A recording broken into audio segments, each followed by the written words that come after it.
I was extremely disturbed to find out the number of people eating cereal without milk. That was, yeah, from that last conversation, the people who said, dry cereal kind of missed the point, but man, that was unfortunate. What can you do? We'll move on. Steve Weiner here from GetRubix.com, and today we're going to be talking about some updates to our Intune tenant-to-tenant device migration solution, and we're adding quite a bit of it, so we're going to be kicking off kind of a new piece to it here, in addition to our troubleshooting series, which will keep going. So, it's just wrong.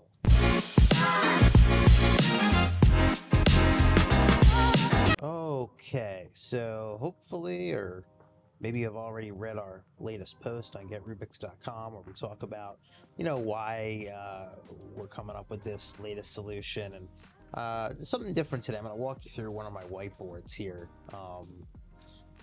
It is on the blog, but sometimes it's easier to just walk through these things. So, quick backstory here. The reason we're doing this is because in the original tenant-to-tenant migration solution, the user data piece was an afterthought.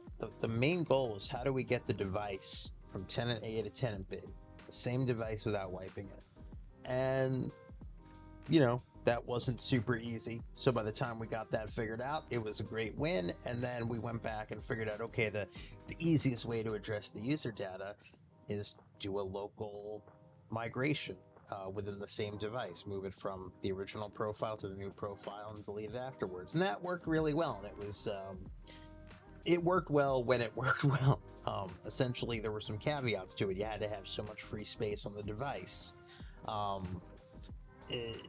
It added some time, right? Users with a very large app data profile where all their settings were, that added a significant amount of time to it, right? Which wasn't bad. It's just, it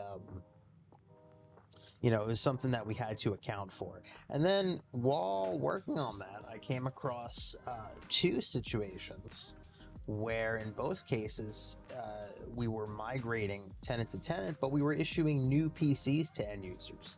So that was something we did not originally account for. And it seems like that would be easier, right? You don't have to worry about wiping, you don't have to worry about in-place migration, you just get a new PC and log into it.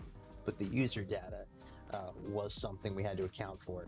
So what we're doing now is we're going to break the migration script up into two workflows. In-place migration, which is the same hardware, and then hardware refresh migration, which accounts for the user getting issued a new PC, via autopilot deployment, preferably. So let's take a look and go through these.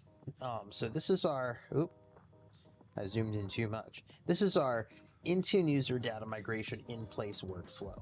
So you see, I break everything up into two pieces. We have the actual tenant migration. So we have pre and post migration. So let's look at the pre-migration functionality. So the pre-migration backup script is deployed from Intune, and this could be anywhere from a few days before the actual migration or, a few weeks. The thing to remember is you want to have enough time to where we can remediate anything that goes wrong. So you're going to want to do this before the actual migration, but if you do it too far before, the user data could change. So we have to weigh those options. I think every organization is going to have their own preference and what works best for them. That's what makes this so malleable.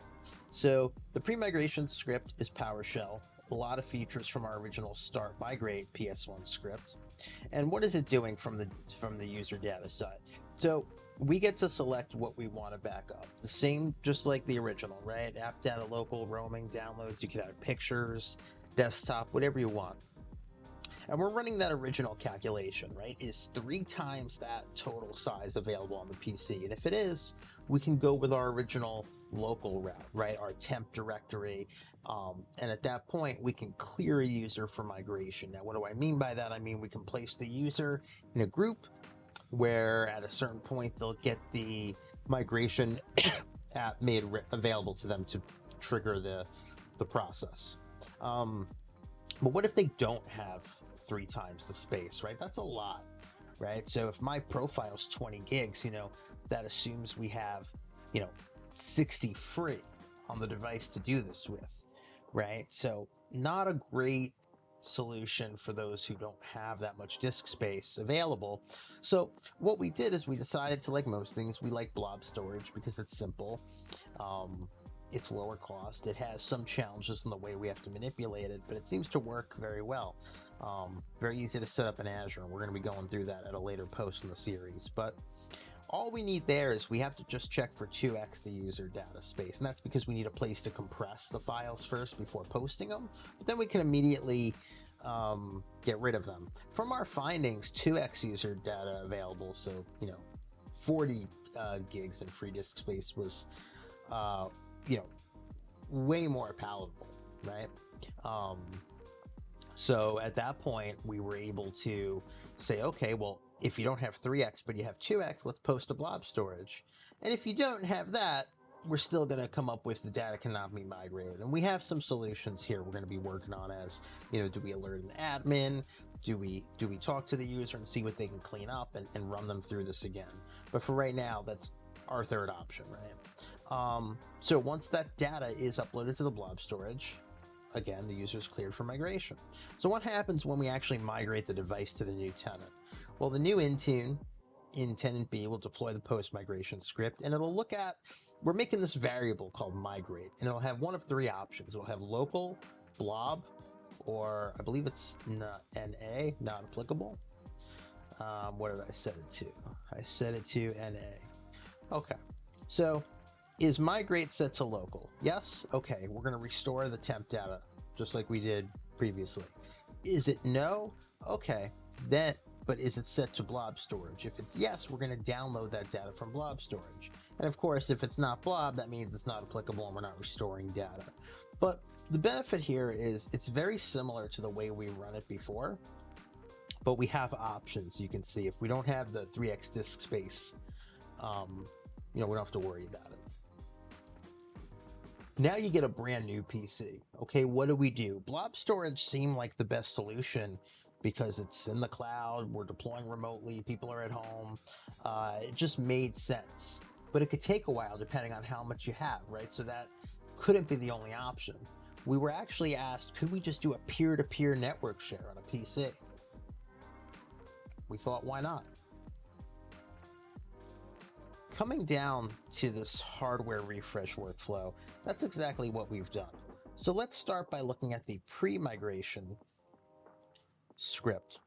So what we're actually doing here is the first thing is we're taking those same, we're kind of accounting for the same folders we're going to be migrated from the user directory, but we're actually creating an SMB share right at that path, at the username. Right? We add a user, we create a read account, create credentials for it, we give it permissions, and it's stored in the settings XML that we use for the migration. So it could be read on the other side. So that's created and the share is on. And then we do a check. Is 2x user data available on the PC? Right? And why are we doing this? We want to fail safe because if this is available, we can then use that space to compress and upload to blob storage, right? So if it's no, they don't have the space available, that's fine. We have the SMB share. We're planning for that ad hoc connection. They're cleared for migration. If they do have it, we could just upload that to blob storage. So that seems simple enough, right? Either way, we're creating an SMB share, and it's just whether or not we feel the need to do blob storage. Now, if you look at the post-migration side, I have a new PC that's been issued to me.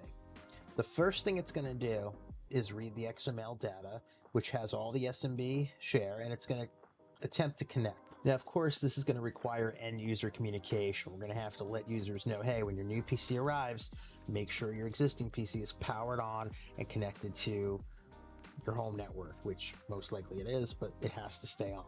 If that's the case and the new PC can connect to the share, that data is automatically copied over. And we demoed this in one of the user data migration videos recently. I'll put a link to which one you can see that working. It's a great solution. It works very well. So the user data is copied over. But what if for some reason we can't connect to the share? What if something's wrong with that PC? What if it's not something we can troubleshoot? What if it's not available?